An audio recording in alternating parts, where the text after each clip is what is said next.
All right, good morning and welcome back to Gun Bunny Customs. And today we are going to be doing the third part in our customizing a G.I. Joe Classified Vamp series. And today we're going to be adding detail and structural integrity to the pieces that we fabricated in the first two parts. So that being the doors, which we cut out and we glued to the O shit handles that come with the vehicle, but they're just sort of lightly on. They don't hold really well, so we're gonna be adding the inside. We'll be doing the detail and adding the structural sort of support on the inside. We're gonna be removing the actual handle parts and just leaving the two kind of C-shaped pieces that adhere to the top of the roll cage. Excuse me, babe. Secondly, we're going to be working on this piece. Now, this is the piece that I'm really excited to work on, because I think with the way that I did this. Let me remove the tape. I just had the tape on there so then that way he could stand, because it's not attached. It's not glued or anything like that. All right, so to me, this is going to be the piece that I think we're going to get the most versatility out of. And what I mean by that is this. This is how they connected the jerry can, the gas can, rack to there. So it was my idea to try to mimic the foot platform and the bar, the handlebar from obviously the original toy, the Stinger from '84, and then when they re-released it as this in '86. But this is where I think we're going to end up having a lot of possibilities with like 3D printing guys. And what I mean by this is this. So as long as you have this connection point, right, or this piece that goes in there, you could make anything you want off of here, right? You could make, and it was something that I had thought about, but I had thought about doing it up here initially, and other people had suggested doing like a vamp for Doc, like an ambulatory kind of first aid vamp. And I was thinking about, well, I want to do that, but I need his stretcher first to be able to figure out how to connect it. Now, this could be another way of doing it, to where you can build a frame off here to where the stretcher connects, or you can make this in and of itself a stretcher, and then you could just put his other medical equipment up here, remove the 50 cals. Or you could do something like a rack that would hold a bike, sort of like what Toy Gigante, and shout out to Toy Gigante, where he made that custom vamp that he made, and it allowed for the ram to kind of attach into the back. You could do something like that, or different weapon systems, or even just more like I said, either a troop carrying capacity, or like a to haul equipment or whatever. I think this part is going to have a lot of possibilities, and allow for a lot more than the regular sort of one-to-one, get a vamp, make it Tiger Force, get a vamp, make it, whatever. That's going to allow for a lot more creativity and a lot more, different avenues of customizing for this particular toy. All right, so what we're going to do with this is we're going to be putting the foot pegs for the either the two passengers in the back, or the one gunner. And so we're going to be adding the foot pegs, and then on there we're also going to be adding a sort of like a rim that kind of goes all the way around, and then we're going to be adding other pieces of styrene to give it like grip. We're going to put like kind of like almost like a little simplified kind of grip pattern on there, and then we're going to be adding some more styrene down here, especially from like here to here, to give it structural support, and then also give it another a kind of attachment point with that, to give it, like I said, more structural integrity. And then we're going to be drilling a hole here and here, and then we're going to be making the bar that comes for them to hold on to. Now, we're going to be needing different size styrene for all that. So, excuse me, I have 4 different sizes of styrene. This one is these. They're really small, L-shaped. You can see that. Now these are what I'm going to use for the inside of the door. Usually I use these to help build structure, or to create a corner. Like if you watch my the video series where I turned the Fortnite boat into a water moccasin, I use a lot of this stuff in order to keep those squares, those corners square. This thinner round rod is what I'm going to be putting around here and making the grip out of. So it'll be just enough to give it the detail, but it's not going to be like kind of overbearing it. So we're going to glue that all the way around, and then we're going to cut these pieces and into pieces and make a like a grip pattern on there.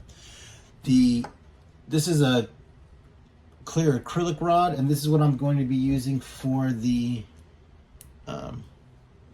foot pegs. I don't know what size this is. This just happens to fit. It was in my junk box, and it just happened to fit, and there'll be enough of it to make the foot pegs. And then this thicker rod is what's going to be the handles. I didn't want the handles to be small. I didn't want it to be thin or frail. That was a lesson that I learned with the water moccasin. I wish I would have used a bigger diameter for the railing. So this one is bigger, is the biggest one that I could get that'll still adhere, and I'll be able to drill this and get this to fit inside of there. And then but like I said, it's gonna take a little while to heat this up and bend it, so it's gonna kind of be flat like that, and then it's gonna come back down and then back and then into that, hopefully. So we shall see. You know what I mean? We shall see how that goes. And then like I said, we're gonna do the L stuff inside of here, and then the last thing we're going to do is we're going to cut this out and start working on bringing this up.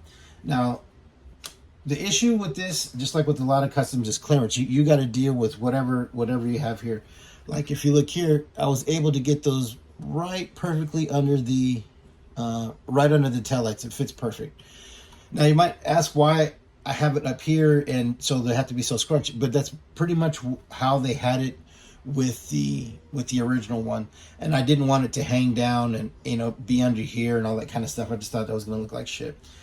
So the other thing that we got to worry about is when we put the roof on is the clearance for the 50 cals. So I can't really pop it up that much, maybe a quarter of an inch, and it's going to be mostly for style, for kind of getting into the look of the original. All right, so I'm going to go ahead and stop here, and I'm going to do everything that I said, and then once it's done, I'll come back and then I'll explain how I did everything.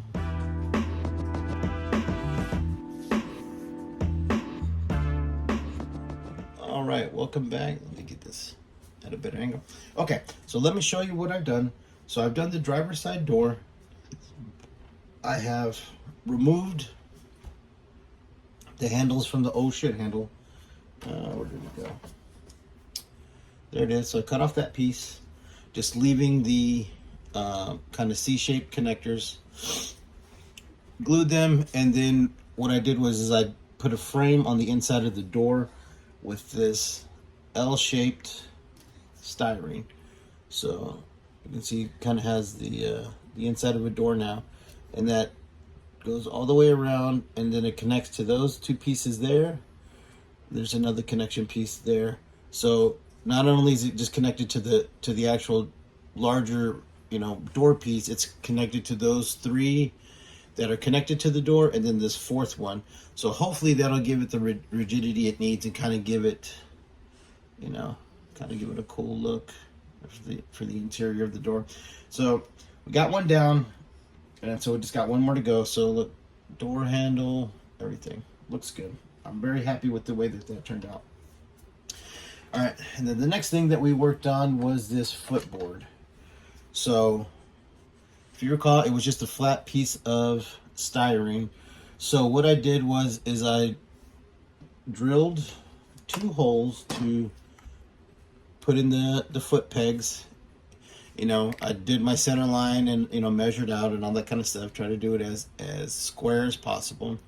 And then after that, I installed these strips of this rounded, that thin rounded styrene in there, and then did it all the way around the edge as well to give it some texture, to give it some kind of, you know, some kind of grip. I didn't have any. There are companies that make like diamond plate and stuff like that, and I don't have any on hand, and I didn't want to wait for it. So, and then I put some of those L brackets kind of perpendicular and on there. So then that way, it gives it a little bit, like I said, a little bit more rigidity as well.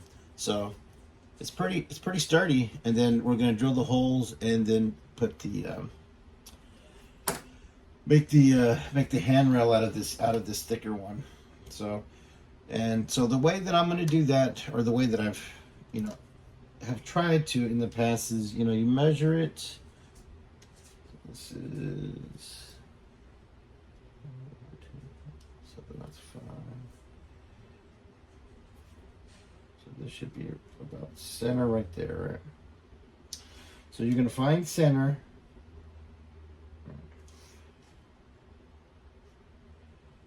So you found center. So you find center, you mark it, and then you just sort of work your way from there. That's usually how you know, it's always better to sort of work from center.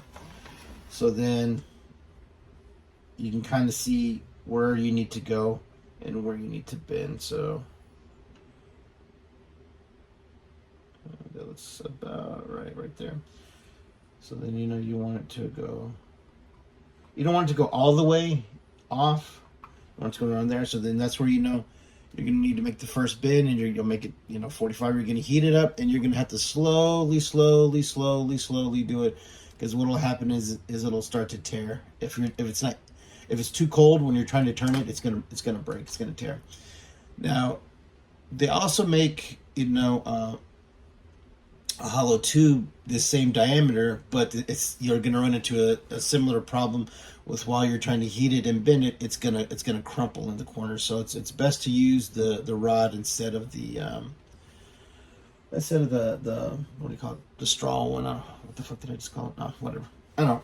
And so that's what I'm doing. So then it's gonna bend up this way, and then it's gonna come back around. So hopefully we have enough material with this one to be able to kind of bring it back around,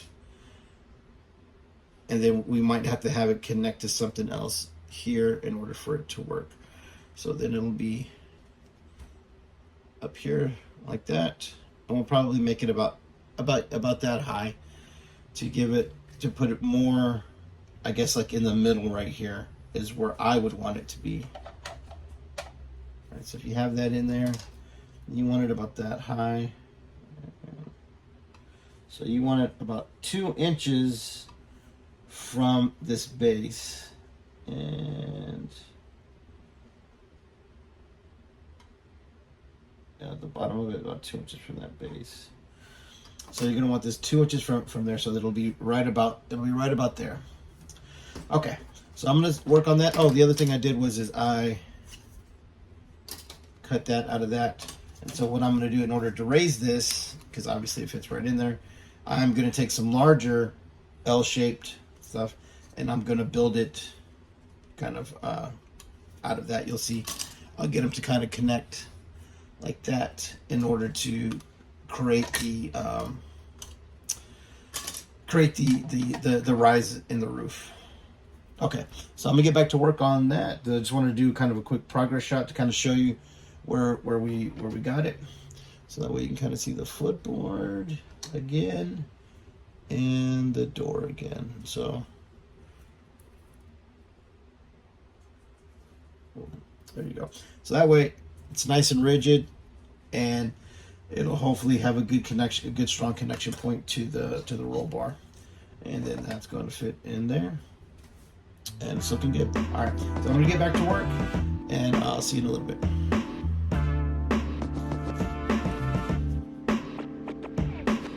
Okay, welcome back. So throughout the day, between work and life, I was able to get pretty much all the fabrication done that I wanted to get done. So I'm gonna show you the inside of the doors. So you can see I reinforced the doors with that that L-shaped styrene strip. I beefed up the connections to the hooks, so hopefully they stay on pretty good. I don't have to keep gluing them and re-gluing them. Same thing with this one. Hoping they're not too twecked out. And then here's the roof. So you can see I raised it, and I used the larger strips of the L-shaped styrene to cut this out, and then have one at the bottom going up and one at the bottom going down, and then that's how I create the lift, and then it also makes it pretty strong. Now the one that I think came out the best, that I'm happiest with, is going to be this foot platform. So you can see we have the foot platform with the pegs, and then I put these other strips to create it like a grip pad. I put some other strips down here to give it some structural integrity, and then on the posts that go up, I drilled into them partially, so then that way part of the plastic can go on there, and some of the glue can catch on to that plastic that's been opened up. And then I took this rod styrene and I and so then I bent it into the shape. I heated it up, I bent it into the shape, and then I also put it inside of a hollow piece of styrene tube, and then put that in there, and also onto there. So then that way it gives it yet another piece that the glue can adhere to, connect to, and just make it stronger. And it also looks a little bit cleaner. It looks better. So you can see how I bent it. It's fairly straight. It's pretty difficult to keep it square, because then as you glue it and all that kind of stuff, it does move a little bit. But now let's see what all this stuff looks like with it on. The first thing we're going to do is put this back piece on, and then I'm going to heat up these tabs to make them easier to snap on without hopefully destroying any of the joints, glued joints that we made today. So check that out. So I really like that. I really like the way that looks. I think it looks very clean. And I think once it's all nice and painted up, it's going to look great. And so then here is the roof. Now the other thing that we need to do for the roof is to cut a couple of notches here where those hinge pieces go, to make sure that it can move. All right. And then the other thing that we need to do, hey baby, the other thing that we need to do is glue a couple of strips of styrene, a strip of styrene here and here, for this to sit on. Now I'm not going to glue this to it permanently. I'm just going to allow it to kind of sit on there, so then that way it's removable in case I, for whatever reason, I don't want to glue it permanently to there. Sort of, very, I guess, similar to the original one. Okay, so I'm going to heat these up, attach them, and then we're going to cut the notches, and then we're going to see how everything looks totally all on.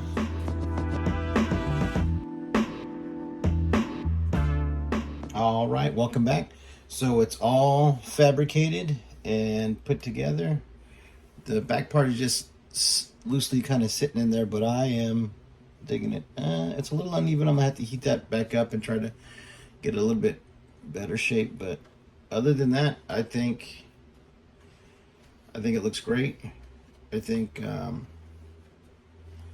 got the look that I was, really going for. And if you look kind of straight on the back, it's pretty even.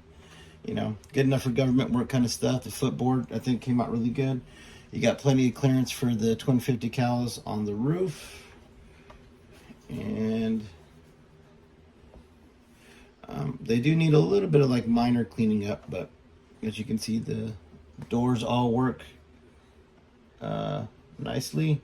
I need to clean these up a little bit, and this just kind of sits in there. I don't want to attach that permanently, because I want to be able to take it on and off just like the original, so whether if I got to pose figures in there or whatnot. But the door fits right back in, right in there. So that's it. That's it for the fabrication portion. Like I said, I just got to clean them up. I'm going to scuff them and paint them. So it looks like tomorrow we're going to start paint. So stand by for that. So that's going to be it for tonight and today's video. Tomorrow we're going to pick back up with the painting and then hopefully be finished with it soon. All right. Thank you for tuning in. Don't forget to like and subscribe, and don't forget to follow Gun Bunny Customs on Instagram. We'll see you next time.